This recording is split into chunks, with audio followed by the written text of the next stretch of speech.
باز من اورژانس بودم و یه کیس جدید و جالب واسم فرستادن. این ویدیو که 6 میلیون ویو تا الان خورده، 1 میلیون شیر داشته و 400,000 نفرم لایکش کردن و ببینید تا چند تا نکته ازش در بیاریم و یه تشخیص هم بزنیم روش. میگن رضا شاه کبیر تو سفر اصفهان متوجه میشه که آخوندی به نام آیت الله العظما اصفهانی 5 روز سقط شده ولی دفنش نکردن. میپرسه چرا؟ نمیگن که استاد ما دستور آیت الله اردبیلی نامی بیاد بشورتش. رضا شاه فریاد میزنه که بیخود کردن، بشورید، خاکش کنید. مامور حکومتی موقع شستن متوجه میشه آقا ختنه نکرده. میام رضا شاه خبر میده. رضا شاه میگه صداشو در میاره بذارید آیت الله اردبیلی هم میاد.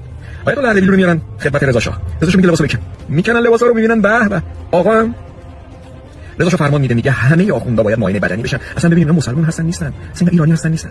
آقا اینا هم شروع میکنن فرار کردن این ور اون ور. کجا پرونده میشن؟ اجایی که اون سفارت انگلیس. اینا سند تاریخش.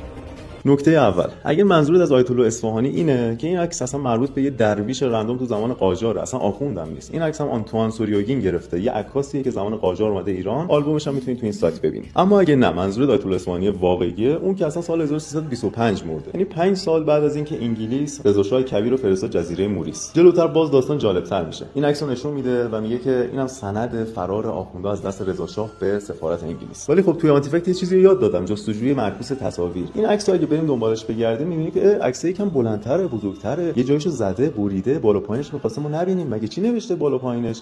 می‌بینیم که نوشته تحسن آخوندا برای انقلاب مشروطه، یعنی 1285، یعنی 14 سال قبل از اینکه اصلا رضا شاه کودتا بکنه و وارد قدرت بشه. در آخر یه صحبتی هم با این عزیز دارم. واسه بار اول ورود به این حوزه قشنگ بود، خوب بود. ولی جلوتر که رفتیم این دروغا رو یکم قوی‌تر بساز. البته نیازی هم نداریم، آمارا رو که نگاه کنیم در نهایت شما بردی.